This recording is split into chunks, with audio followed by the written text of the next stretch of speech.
Okay. So for the folks that don't know, who are you? My name is Joe Russo. I'm executive producer at Starburns Industries, where we produce Frankenhole. Those are the sets and the puppets for the show. There's an episode up there. Don't tell Adult Swim, it hasn't aired yet. How would you describe the Frankenhole? Frankenhole it's a story about the Frankenstein family. There's Victor Frankenstein, his wife Elizabeth, best friend Polidori, who breathed life into me. Dr. Frankenstein has created a wormhole into the universe. Mm-hmm. So celebrities can drop in, say hello, he can revive them if they're dead. Mm-hmm. Blanket Jackson is part of the cast this season. We had to actually change his name to Duvet because the Jackson family wasn't too happy with us reusing the character's name. Yeah. He's not in the setup, but you'll see him up on the episode there. But basically, he brings in people like John Belushi and has them reanimated and rents them out to parties, things like that. What makes stop motion special over CG? I think it's more engaging. I think because it's something visceral. You can touch it, you can hold on to it. I mean, CG's cool. Don't get me wrong, I like it too. But there's something about being able to, something tangible. You have to physically move the puppet a little at a time to get it to do something. And when you walk into a room full of puppets and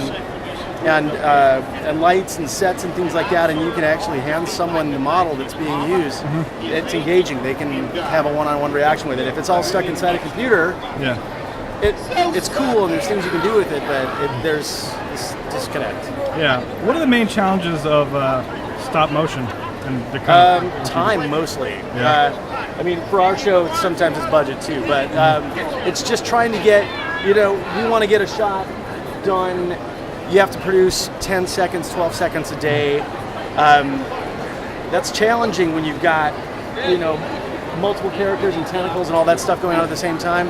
So you have to balance it out by having other animators sort of cut corners and things like that, just so you can make your quotas. It's mostly time. What's the big dream? Do you guys want to have this on the big screen one day, or just a series? Or? Feature would be great, but we're enjoying ourselves building the studio out. This is our first year in business. That's why we came out to the con here. I love Long Beach. This is the kind of Comic-Con I enjoy. We were at San Diego, and it was just so packed. You couldn't talk to people. I mean, no one came up and did any of this with us at all. It was just way too packed. Everyone's looking for the stars and stuff like that. It's just. I think the end run eventually will be, we do some feature work, get ourselves up on the big screen. But I'm fine with this 42-inch plasma too. That's awesome. Are you guys going to be working on any other series, or just? Yeah, we have a show that's in pilot stage right now called The Rick and Morty Show. It's created by Dan Harmon and Justin Roiland. It's a 2D cartoon. And then we're doing a special of Moral Oral, which is a show that was canceled a few years ago, but has now been resurrected due to the creator Dino's drunken coercion with the creative director over at Adult Swim, I guess. Got themselves to a point where they decided, because it is such a good show, to revive it and bring it back. So we're going to do a special. What's the process like for finding the right voice for a character? Well, that's the ultimate question, isn't it? When you can find someone like Jeff Davis or Scott Adstead, some of the guys we work with on this show, Andy Dick. I mean, when we were looking for the voice of Jesus, of course Andy Dick's going to be the first guy you think of. And it just so happens that Dino knows him from the old days. Dino Stamatopoulos, the creator of the show. So they brought him in, and it just worked. It clicked really well. Joe Unger, who's the voice of the guy that's sitting right behind Victor there, he's the vampire killer.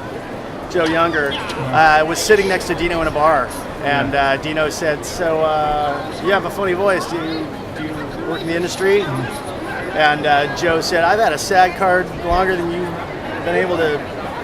Things I can't express on the film here."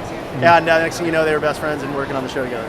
Cool. Yeah. Thanks a lot for your time. So people want to find this, they go to adultswim.com. You can tune in on Adult Swim. The show airs at 12:30 on Monday nights. We're doing a mini marathon starting tomorrow night for season 1. Season 2 airs December 11th. Tune in. Thanks a lot for your time. Right on.